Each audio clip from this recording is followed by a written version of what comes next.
Filosoofia teatavasti on arenenud selles suunas, kus see küsimus on kuulutatud aegunuks. Ma ei ütle, et tänapäevane teadus on kuidagi halb. Ma seda ei öelnud. Ma rääkisin sellest, millest ma unistan. Mina läksin astronoomiks ja kõigepealt füüsikuks ja astrofüüsikuks sellepärast, et ma tahtsin teada, kus asjad maailmas on. Ja ma ei kavatse sellest loobuda. Kui seda teed ei ole filosoofias, jumal temaga, kui seda teed ei ole praegu teaduses, siis tuleks otsida seda pigem teadusest, sest ma näen sellel praktilist väärtust. See ongi vahe. Puht filosoofia valmis ei otsi praktilist väärtust. Ja seda tüüpi hoiak on sellepärast teadusele lähemal, et ta peab andma praktilise väärtuse. Kui me saame teada selle kohta, kus asjad maailmas tõeliselt on, siis on see praktilise väärtusega ja ikkagi teaduslik üleskutse. Ma mäletan seda, kuidas omal ajal kritiseeriti Undo uusi mudeleid just selle tõttu, et öeldi, et nad on liiga teaduslikud. Kui ta tegi vaimumudeli selle kohta, kuidas vaim võiks olla informatsioonikanal paljude teadustasandite vahel, siis teda süüdistati just selles, et see oli praktiliselt kontrollitav. Ja see ka teadusesse kuulub. Ka see tõe kättesaadavuse problemaatika kuulub rohkem teadusesse kui filosoofiasse. Ma loodan, millest ma tegelikult unistan? Ma unistan sellest, et inimkond on võimeline rohkemaks. Saate mu unistuse sisust aru. Teine variant on öelda, et ongi kõik, et me ei suudagi midagi eriti rohkemat. Me olemegi oma tippu jõudnud. Ühiskonna arengus. Et midagi olulist enam saavutada ei ole, siit üle jääb ainult alla käib. Seda ma unistan, et see nii ei ole. Aga see on tõesti unistus, ma olen sellega nõus, jah. Võib-olla on meil juba liigagi hästi läinud, võib-olla need ahvid oleks ammu aeg juba puuotsa tagasi kolida, kust mina tean. On mõned asjad, millest ma olen vahetult kindel. Seda võib muidugi öelda kohe, et no jaa, et see on mingisugune vaimuhaigusest tulenev nähtus näiteks või mis iganes, või igasuguste ismidega seda nimetada. On mõned asjad, millest ma olen vahetult kindel. Ja nüüd on küsimus selles, kui ma mõnedes asjades olen vahetult kindel. Ja kui keegi tahab kuulutada ükskõik mis põhjusel, ma ei tahaksin ühiskonna filosoofiasse laskuda, et see, mida ma vahetult tajun, et see on vale. Siis ta peaks natuke rohkemat ütlema, kui mitte ainult see, et onud tädid on nii rääkinud või nii on kombeks või kõik räägivad või sellest makstakse raha. Ja vaat see sama tõetunne on üks selline asi. Seega see tunne, nüüd võime muidugi arutleda selle, see tunne võib vale olla, nagu mõni teinegi tunne, aga vabandage väga. Miks me siis nägemist usaldame? Võib ka vale olla ja petab näiteks olla. Aga see ei tähenda, et me ta nurka viskaksime. Miks me siis tõetunde täitsa nurka viskame, ütleme, et see on väärtusetu. Ja on veel selliseid asju.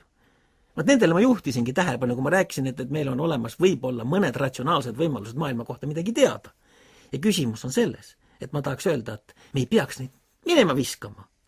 Ja loomulikult ei ole võib-olla nad omal kohal seal, kui me arutame selle üle, kas mingi genoomis mingi asi on seal ühes või teises järjekorras, aga sellele, kui me arutleme näiteks kosmoloogia probleemide üle, kus filosoofia ja teadus väga tugevalt põimuvad, või mõnedes muudes kohtades, siis on see täiesti omal kohal. Sest lõpuks on ikkagi täitsa oluline küsimus, et kas me võime küsida, mis oli enne maailma algust, kas maailmal oli algus, need on kõik ka filosoofilised küsimused. Nii et siis just selleks, et seda laadi küsimused oleksid mõttekad, just seda laadi asjade pärast me peame postuleerima mingi positsiooni.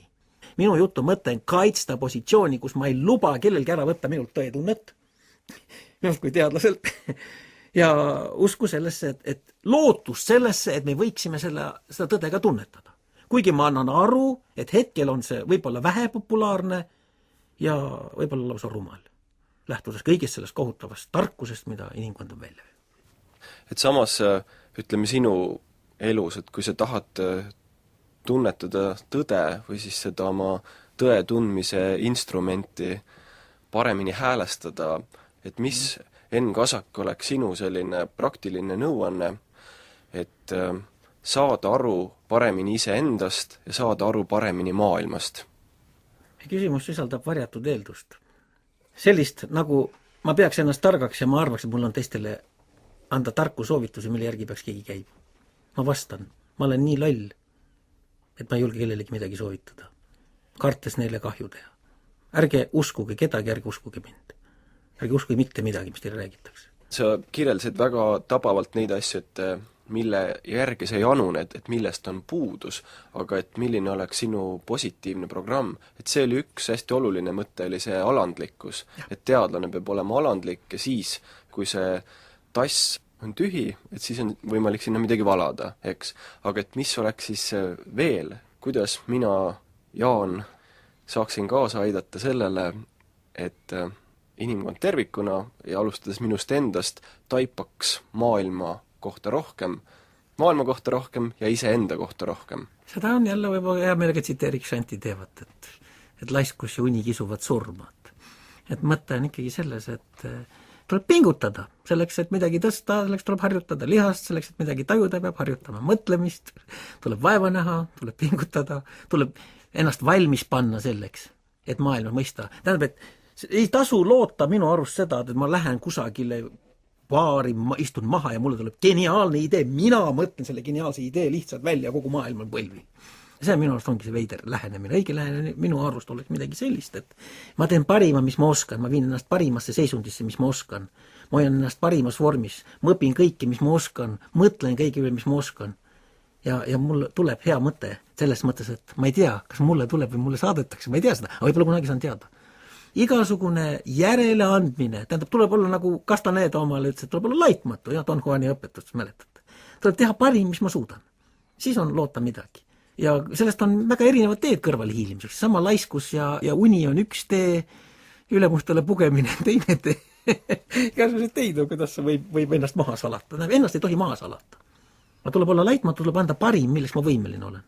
No mina arvan, et ma ei ole võimeline, ma ei oska ütelda, näiteks sõpra mitte reetma, kui mul pannakse käsi tulle ja kõrvetatakse. Ma ei arva, et ma selleks võimeline olen. Aga ma püüaks nii kaua vait olla, kui ma suudan. Ja?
Kõneles teadusfilosoof Enn Kasak.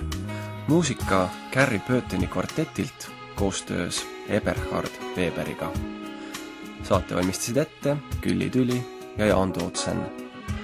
Ööülikooli saab järelkuulata interneti kodulehel. Raadioteater 2007.